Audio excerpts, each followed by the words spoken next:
Hola amigos memoriónicos, en el vídeo de hoy vamos a contaros la fascinante historia de la Unión Europea, una entidad única en el mundo que surgió de las cenizas de la Segunda Guerra Mundial, un experimento total de cooperación internacional que busca la paz y la estabilidad regional y que ha evolucionado hasta convertirse en una potencia económica y política influyente. Pero, ¿de dónde salió?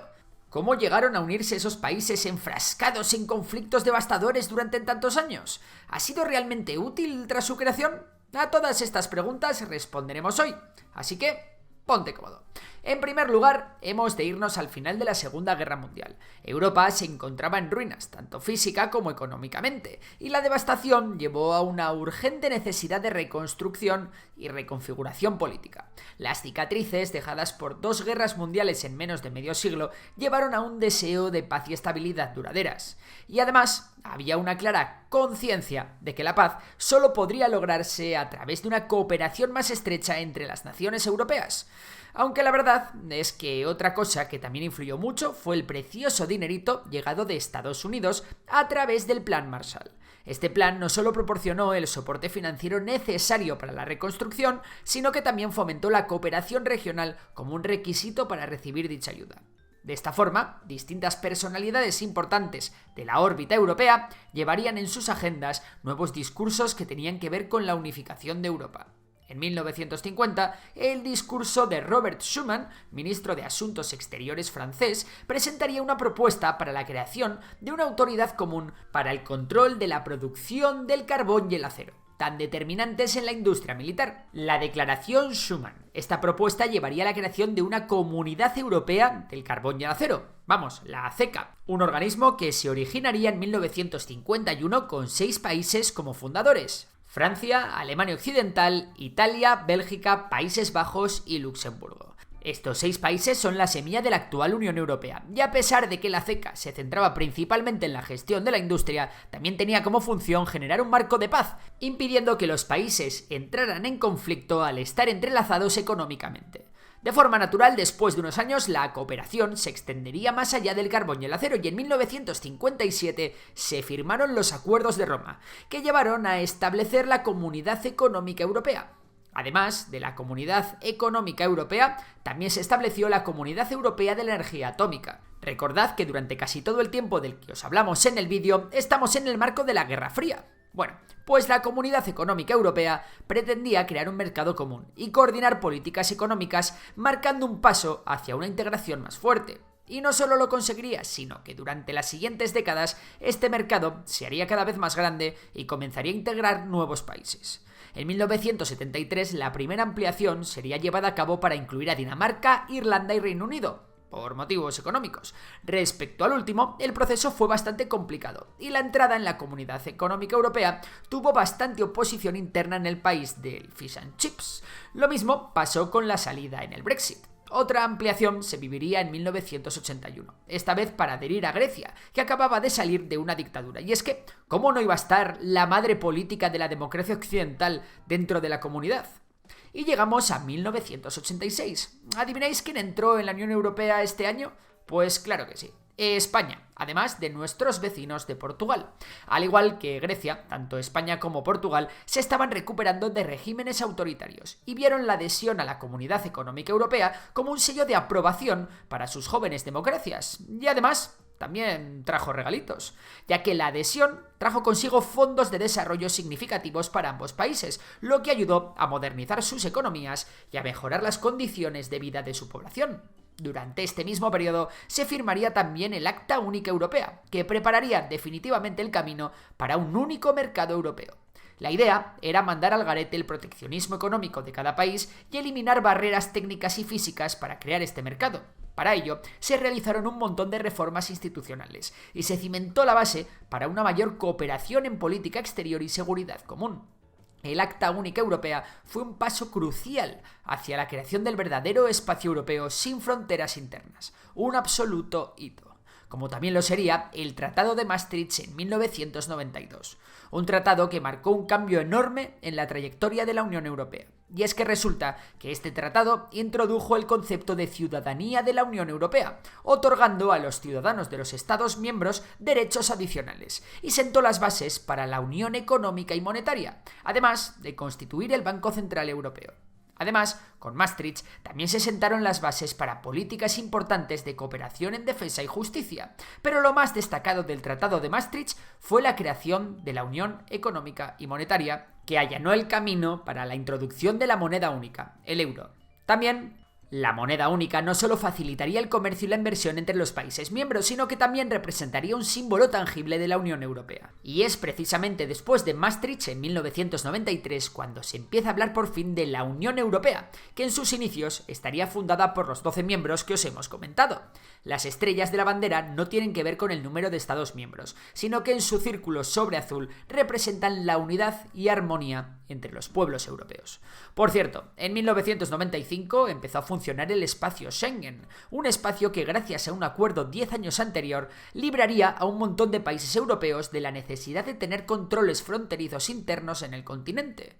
Ojo, nada que ver con la Unión Europea. Hay firmantes del Schengen que no están en la Unión Europea y miembros de la Unión que no están en estos acuerdos. Para que no lo confundáis. También, en este año, entrarían a formar parte Austria, Finlandia y Suecia. A partir de los siguientes años la cosa empezó a acelerarse mucho y se empezó a integrar a un número mayor de países. Con el Tratado de Ámsterdam se mejorarían las instituciones de la Unión Europea y con el Tratado de Niza en 2001 se modificaría el sistema de votación en el Consejo, haciéndolo más representativo. En 2004 se viviría una gran ampliación que admitiría a Chipre, Eslovaquia, Eslovenia, Estonia, Hungría, Letonia, Lituania, Malta, Polonia y República Checa. Un poco más tarde, en el año 2007, también entraría a formar parte Bulgaria y Rumanía. Pero no todo iba a ser color de rosas, y las cosas se iban a poner un poco feas. Primero, la negativa de franceses y neerlandeses rechazó en referéndum la Constitución Europea, en la que la Unión Europea hubiese avanzado hacia la integración política. En el otro lado del charco, la quiebra de Lehman Brothers inició en Estados Unidos una crisis económica de escala mundial. Así es, la Unión Europea llegó a la crisis financiera mundial de 2008, una crisis que tuvo un impacto particularmente severo en los países de la zona euro. Hablamos, como no, de Grecia, Portugal, España e Italia, que son conocidos como los PIGS. Estos países se enfrentaron a altos niveles de deuda, déficits presupuestarios enormes y, en definitiva, a una caída de sus economías. Grecia fue el caso más duro, y es que resulta que Grecia había ocultado la verdadera magnitud de su déficit presupuestario, algo que llevó a una desconfianza total en los mercados financieros sobre la capacidad de Grecia para pagar su deuda. Esto resultó en un aumento de los costes de endeudamiento para el país y puso en duda la estabilidad de la zona euro en su conjunto. La crisis también desencadenó una serie de medidas de austeridad en los países afectados, que incluyen recortes en el gasto público, aumentos de los impuestos y reformas estructurales. Estas medidas, aunque fueron necesarias para estabilizar las finanzas, tuvieron un coste social muy significativo, incluyendo un aumento en el desempleo y protestas públicas. Aquí en España, por ejemplo, las medidas de austeridad que fueron llevadas a cabo por los gobiernos del momento llevaron a una desconfianza brutal en el sistema político, y fueron una de las razones políticas de la aparición del movimiento 15M.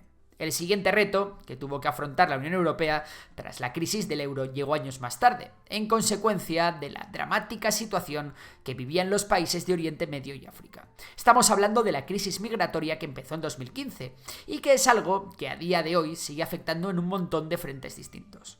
En aquel momento, un número sin precedentes de refugiados y emigrantes, principalmente de Siria, Afganistán e Irak, llegaron a Europa, huyendo de conflictos y persecuciones. A día de hoy, la lista de países de procedencia de los refugiados ha aumentado notablemente, con países como Sudán, Nigeria o incluso países de Latinoamérica como Venezuela. Además de refugiados de guerra, las fronteras de la Unión Europea también son atravesadas por muchas personas de países africanos que buscan mejorar sus pobres condiciones de vida. A pesar de que la Unión Europea ha buscado cooperar con países del norte de África para controlar la migración ilegal a través de acuerdos de repatriación en el control fronterizo, la cosa no llega a funcionar y se ha terminado por vivir muchos episodios dramáticos que han llevado a la muerte de personas en el Mediterráneo. La integración y protección de este tipo de inmigración y la gestión de las fronteras con países como Marruecos o Turquía todavía es una de las grandes asignaturas pendientes de la Unión Europea.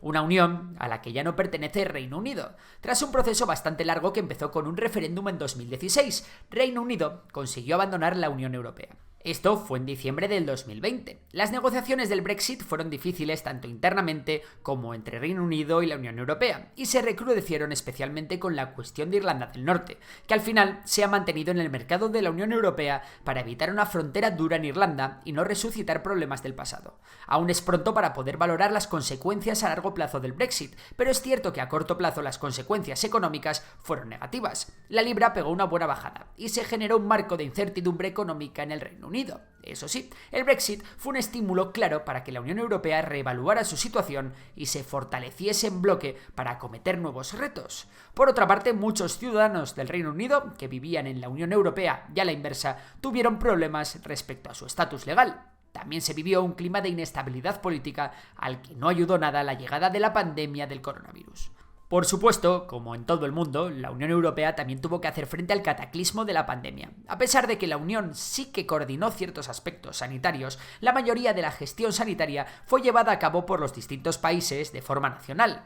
De esta forma, la respuesta en cuanto a las medidas de contención y a la administración de las vacunas fue muy diferente entre los distintos países. Lo que sí es cierto es que la Unión Europea respondió a posteriori con una serie de medidas sin precedentes para abordar tanto la crisis sanitaria como sus repercusiones económicas. Esto incluyó la relajación de las reglas fiscales para permitir un mayor gasto público por parte de los Estados miembros, la creación de un fondo de los famosos Next Generation EU para impulsar la recuperación económica y la estrategia conjunta de vacunación para asegurar el acceso equitativo a las vacunas para todos los Estados miembros. Y si el horno aún no estaba para bollos, a la Unión Europea le quedaba por vivir una guerra en su continente, el conflicto ruso-ucraniano.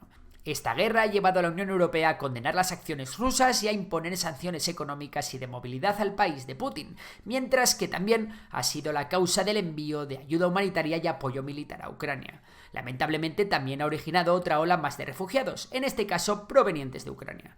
Además, la guerra ha puesto en relieve la gran dependencia de energía externa que tiene la Unión Europea, especialmente de gas natural, y ha llevado a la necesidad de buscar otras fuentes de energía y mejorar en la transición hacia las renovables para los países integrantes. Para finalizar, os diremos que los retos que tiene por delante la Unión Europea pasan por 1. Mejorar su política de inmigración y refugiados, aprovechando la necesidad de fortalecer las pirámides poblacionales de muchos países emergentes. 2. Lograr la independencia energética, acelerando su transición hacia una economía sostenible. 3. Gestionar la relación con Rusia y poder equilibrar una postura firme contra la agresión, buscando a la vez la estabilidad. Y 4. Superar los desafíos políticos que están apareciendo en muchos de los países integrantes, relacionados con el ultranacionalismo y la aparición de movimientos antidemocráticos. ¿Y vosotros qué pensáis? ¿Superará la Unión Europea los retos que tiene por delante? Bueno, lo veremos. Pero de momento hasta aquí llega el vídeo de hoy. Si te ha gustado ya sabes que puedes dar a like, suscribirte y recuerda que te puedes apuntar a nuestra newsletter que te dejo el link en la descripción y que es totalmente gratuita.